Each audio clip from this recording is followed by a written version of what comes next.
Why are people admitting to crimes on social media? Real estate fraud, tax fraud, bank fraud, credit card fraud. It doesn't matter. Not only are they admitting to it, they're giving you a step-by-step how-to on how to commit the same crimes. Yeah. I don't know if you guys know this, but not only do the citizens have social media, the government also has social media. The FBI has social media. Your local police force probably has social media, and people can see what you're saying. Back in the day, when people did these things, they didn't tell anybody. Yeah. They kept it off social media. They kept it out of text. They didn't even say it in phone calls because you don't want to get caught. I'm hearing a lot about mob wife aesthetic, but you guys wouldn't last a friggin' day. You would be caught immediately because you don't shut your mouths. You wrote a how-to book and you're selling it on TikTok on how to be a fraudster, how to do fraud. There's certain things we should just keep to ourselves, and you shouldn't be telling the whole internet how much you stole from Walmart last week because they're already building a case against you, baby. Like, next time you go in the store, they're going to pull you in the back room. They're going to say, oh, well, we have you on camera stealing all of these things. And they're going to bring up your TikTok and be like, we also see that you admitted to it. Yeah, I don't know why people be so dumb recording themselves admitting to doing fraud or criminal stuff and then post it online for everyone to see. It's like basically handing yourself to the cop. Law enforcement is always watching social media for evidence. This kind of behavior only speed up the process of getting caught. Like, why not? You know, the cop just gonna use social media. And there's been countless many stories of dumb people posting online, you know, grabbing about what they did. And then the law enforcement like, oh, we got this person. The next day you heard they were on the news. And you know what crazy about it? They were like, oh, he was posting on social media about his criminal behavior. And you're gonna think like, why people be this so dumb? People don't realize that once it's on internet, it's forever. It's permanent. All because they thought the clout was worth risking their freedom. What kind of nonsense is that? How dumb can you be? Let's move on to the next clip. Credit card fraud is the easiest way to buy things and not pay for them. Here's how criminals do it. Just remember, fraud is a terrible thing and this video is strictly educational. Firstly, they go on the dark web and buy credit card information in bulk. Next, criminals use these stolen details to order expensive things online, but they don't ship them to their own address. Instead, ordering to pick up in store or at a post office. Finally, they send someone else to pick up these items for them and repeat the process again and again. Nah, this is getting out of control. It is just like the previous video we just watched. Even he says educational. It's like he's teaching people where to find this credit card. You know where your credit card end up when it gets stolen? On the dark web. And from there, it's sold to the highest bidder who can use for all kind of fraud. From identity theft to taking loan in your name. But seriously, don't even think of getting yourself involved in this. Because not only it is illegal, but law enforcement, they are cracking hard on this crime. Cybercrime might seem tempting to some people for a quick cash, but it's a guaranteed path to a disaster. You might think you are being smart, or no one is watching you, or no one is gonna catch you. But the law enforcement, the FBI, they are constantly monitoring the online activity. Transaction on the dark web are more traceable than what people think. You know, that's why you always hear these cases like they were building a case on somebody for like 4 years. And you think like, what were they doing in those 4 years? They couldn't catch him. They need to find solid evidence, or they might not even try to like catch you right away. They are building a case, a connection of people that you had on the dark web because they want to connect all those people. So when they bring the case to you, it's done. You and all those people, boom, all together you are done. People think, you know, they're secure on the dark web, but it's more traceable than what people realize. The risk is never worth the consequence. Just stay away. I don't know what you guys think, you know. Have you ever had those friends who had used dark web for all sort of crime, you know? Comment down below. I want to hear some of your story. I know where you live. I have come to the realization that a lot of y'all cannot be saved because The influx of stupid comments that I got on that last video about Him 500 and Earn Your Leisure was just absurd. There are people in the comments, and y'all can go and see this. People are telling me that they actually lied on their credit card apps in order to get larger limits. Y'all do realize that is bank fraud, right? Y'all do realize that there is no limitation to bank fraud, right? It is, yeah. So why are you getting your coon ass in my comments to tell me, well, I don't know why you telling people that they can't do that, because black people, we be held back all the time. Because our counterparts, the palm colored ones, they getting ahead because they lying. That's a crazy Well, excuse. if they jump their ass off a bridge, you gonna go too? Because I'm pretty sure y'all mamas and daddies asked y'all this same question when y'all was kids, and you probably said yes, because you're still on the same dumbass wavelength. So, another thing. Your savings account is for emergencies. Okay? Yeah. What your credit card is not is a savings account. There's somebody in my comments right now, or maybe I blocked them, I don't know, because y'all be just saying some stupid stuff. They literally said, I lied on my credit card apps so that I can get a higher limit, so if something happened, I had money. No, you don't have money. You have their money that you have to pay back with interest because you do not have the actual cash to pay for what you need. Yeah. What the? Like, at this point, the jokes write themselves, bro. Y'all prove my point every time y'all get in these comments trying to debate me. Y'all prove my point every time you get in my comments and tell me that you actually committed fraud, as if your phone is not a digital finger and footprint. Yeah, man, you would think people would understand what cybercrime, fraud and all this kind of stuff. People are so ridiculous. Even though sometimes they mean no harm. But the idea credit card should be used for emergency situation has to be one of the worst financial advice the older generation gave us. I'm not gonna blame the older generation, because just people are just so dumb. I think financial literacy should really be taught a lot in school, because you're going to see a lot of people, they just keep getting older and they don't really know anything about financial. These are the things as Gen Z, we really need to be careful.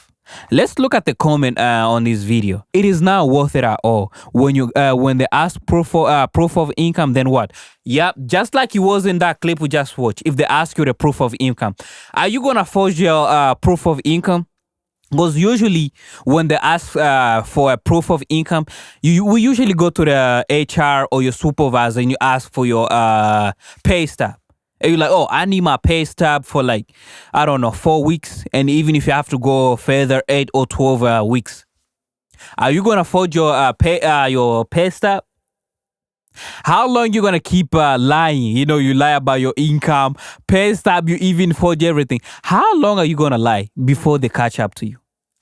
Be careful, guys.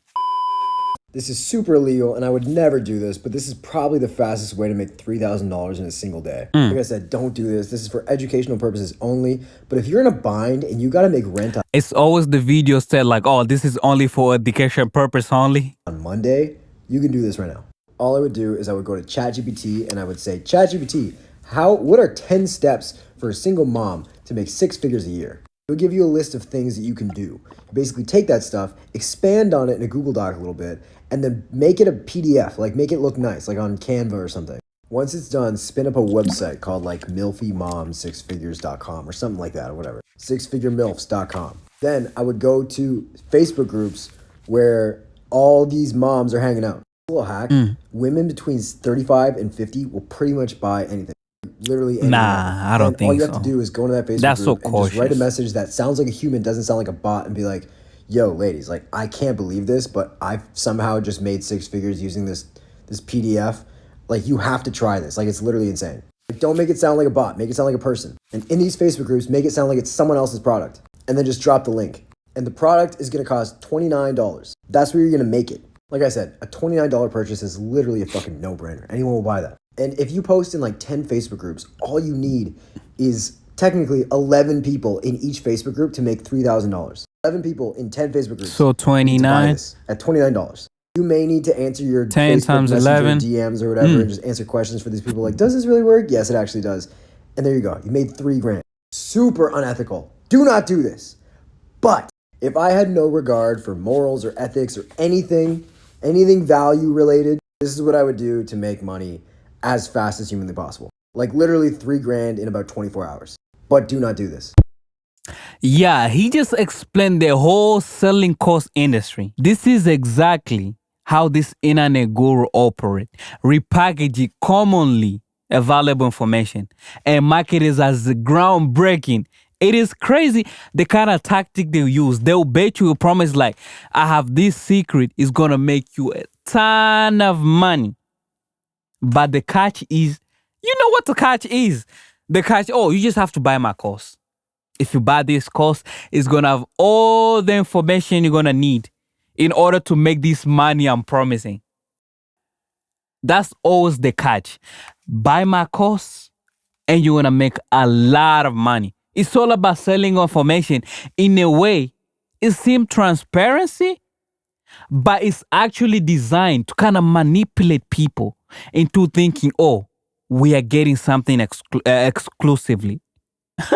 But this information is available online. They're just repackaging common known information. But sadly, it's always the lowest denominator who fall for this. The people who are so desperate for money. Sure, it is unethical, but it's technically not illegal because it's always crossing a line between being illegal and legal. This isn't just like a modern phenomenon. This kind of predatory has been around for many years. It's only now been amplified through social media.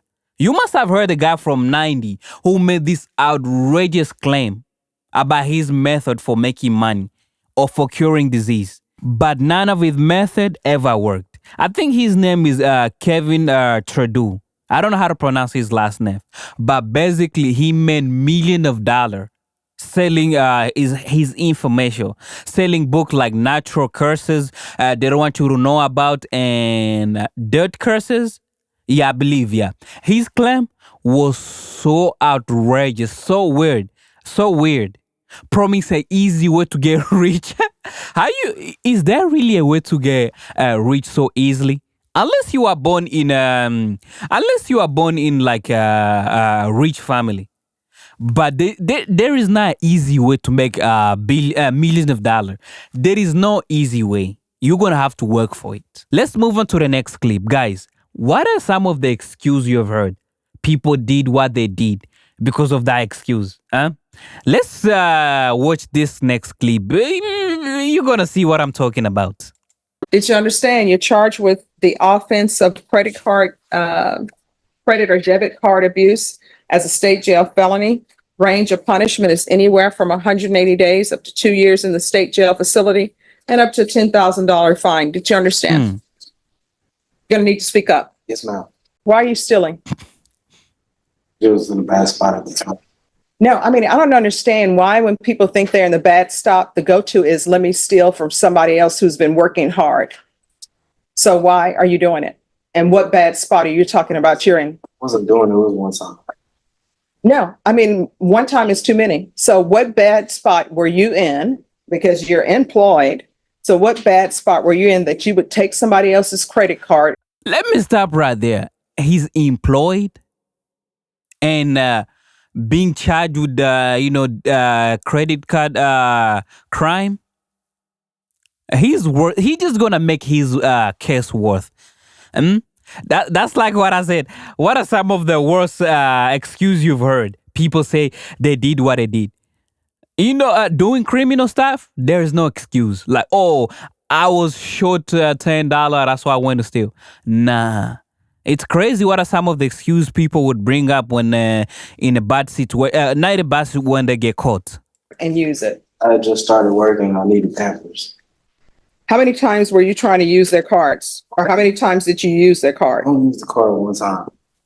That on August 7th, a $100 charge was attempted at the Walmart with the Bank of America card.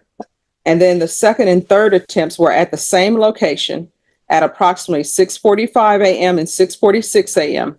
The second charge was $504 with an American Express card. And then there was a third 6 attempt for $204. So there are three. How many children do you have? I'm just gonna stop right there. He said he only tried once. How many times did they list? Even 6 a.m., 4 a.m. Damn, you would try to go at night so nobody will see it. But the credit card, it always showed like, oh, somebody was attempting to use even debit card. Even my debit card will show. Even myself, let's say I enter a wrong password. Sometimes that happen when you have two debit card and they both got different PIN number. I'll enter and it'll decline. And it shows on my phone. Just like right here, he said one time they just slid like 5 or 6 times he tried to use the credit card. And it's like, oh, I only tried once. Sorry? 4. What are their ages? 11, 7, and 2 1-year-olds. And who do you live with? My fiance. Is this your fiance? You put a ring on her finger, y'all are going to get married? Or is this somebody you just live with for a while and y'all decide to say she's the fiance? No, ma'am. I've been with her for 6 years. I put a ring on her finger. All right. And what does she do for a living? Right now she works from home. Doing what? I don't know. She just got the job when I got locked up. I think it's for AT&T. And how far did you go in school? Now, How far did you go in school? we have associates, Associates in what? business. And what have you been doing with your associate's degree? Well, I just moved to Louisiana. My uncle was going to help me open a business for myself. All right. So are you in Louisiana or are you in Bexar County? I just moved to Louisiana in December.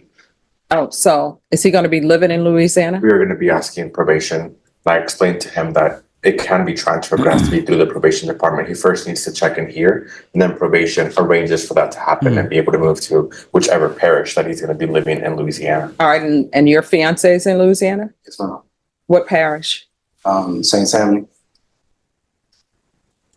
You can clearly see the pattern right here. It's when I was locked out. But for kid, I don't even understand why people would have kids when they still can't take care of themselves. It's like putting your bloodline through the same situation that you went through. Let's say you had a rough childhood. Do you want to put your kids through the same kind of lifestyle? I don't understand, people having kids and then doing all this kind of criminal stuff. How are the kids going to take care of themselves? All right. This is what the court is going to do is a $500 fine. The court is going to sentence you to 4 years deferred adjudication. All right. We can go off the record. Stealing is never the answer. You understand? He has an associate degree. Why he didn't? Associate degrees. Why he didn't even calculate the outcome was gonna be like? What was gonna be like if he use a credit card and if he get caught? He could have used his business degree and calculate the outcome, huh? He didn't foresee the outcome. We always calculate, you calculate the risk of doing something if you get caught, and if risk outweigh the benefit, you stop the thing. You stop everything you're trying to do. But he didn't do that, and he has an associate degree. So you can't equate degrees with being intelligent. This is the worst. Let's move on to the next clip. Y'all, so if you haven't seen my other videos, I work as a fraud analyst at a bank, and I just don't think my hair is freaking tangled and nappy. I just don't know if it's for me, because I be feeling bad for everybody. Like, if you get closed by the bank for fraud, like, it can really ruin your life. Yeah. Like, not only can you not open a bank account for almost a decade, it can hinder you from getting good jobs and stuff. Like, it's a huge impact, and it's very inconvenient to be on that list of, people closed by the bank for fraud. So I be trying to show people grace, right? And these fraudsters, they don't be feeling bad. I had someone who was depositing bad checks, And I felt bad. I'm like, I don't think that he's a fraudster. Something that the director said was, oh, some people are just, they're not actually bad people. They're not actually scammers. They're just looking for alternative financing. They're like going through something. So I'm like, I think that he's just going through something. I feel really bad. Like, I don't want to close his account. Let me just call him and tell him, like, hey, don't do it again, right? You know, sometimes even though you are going through, hardship, no matter what the situation you are going through, it could be hard, yes. But that doesn't give you an excuse to use that as a reason or why you are doing fraud. The man was so rude and nasty to me. Like, he acted like I did something wrong. Like, he was mad at me for catching him. He was mad that I confronted him about it, but I'm not confronting you because I'm like, why you did it? Because at the end of the day, like, you ain't scam me or whatever. But I'm actually trying to help you because I feel bad. I don't think that you're a bad person, but you're proving me otherwise. All the man had to do was play stupid, apologize. Oh my gosh, I didn't know. I'm so sorry. That's all you had to do. That's all you have to do. But now if like somebody were to go back and review your account, if Quality were to pull that case that I just did, they probably would be like, you need to close this damn account because this man ain't showing no remorse. I'm just like, I feel so bad for everybody. Like, I'm so sorry. Nah, he knew what he was doing. He knew what he was doing. Some of these fraudsters, these scammers, are so confident in their scheme, they think they might work. And when it doesn't work, they fall flat. I've read so many fraud reports, so many stories. And honestly, I don't feel bad about them.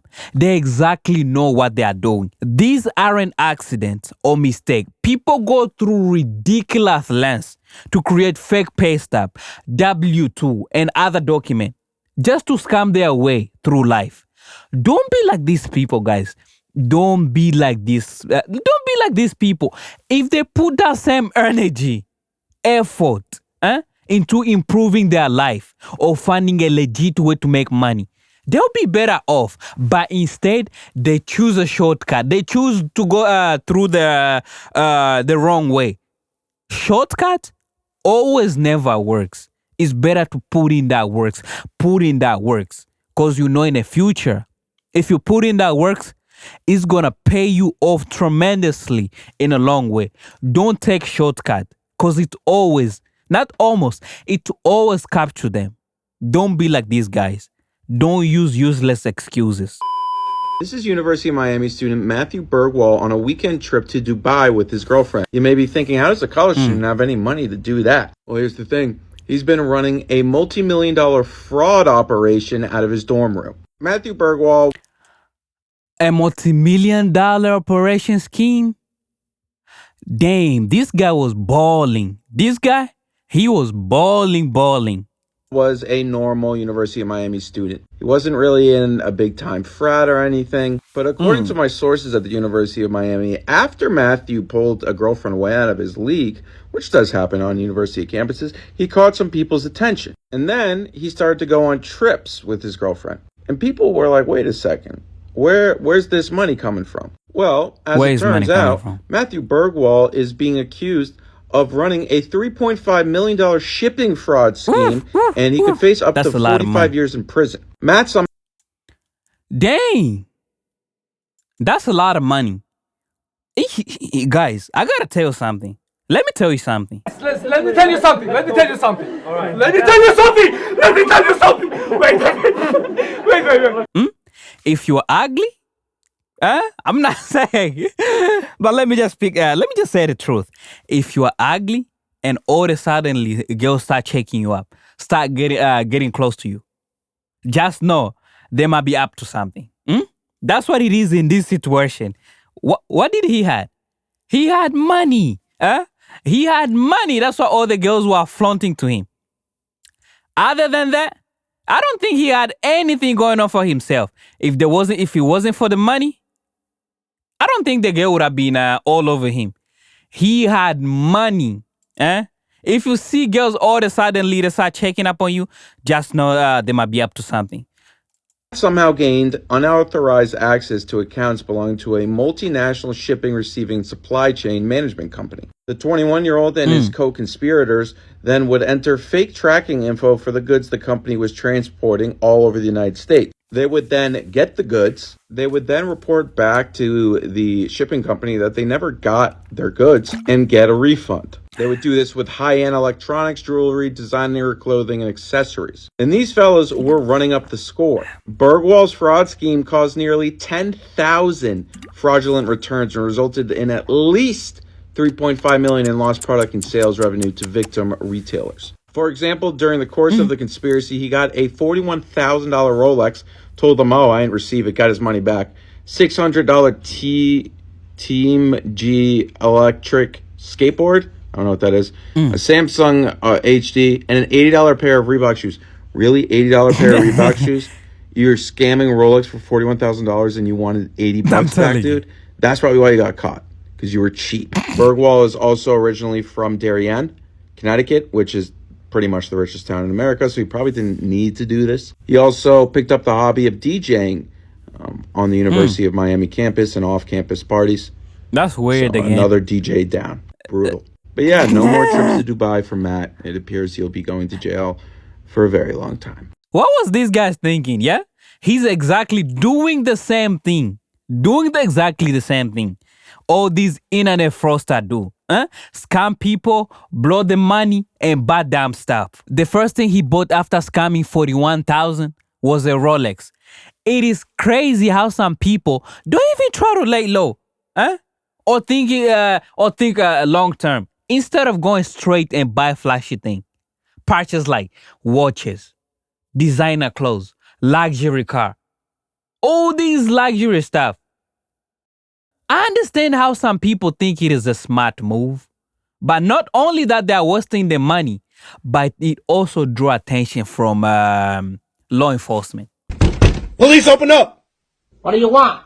We just want to talk. We've reached the end of this video, guys, and as always, if you do like this content, I have these two video right here. Video right here. I don't know which side is gonna be on. Just click right here and watch this video. And as always, guys, I'll see you next time.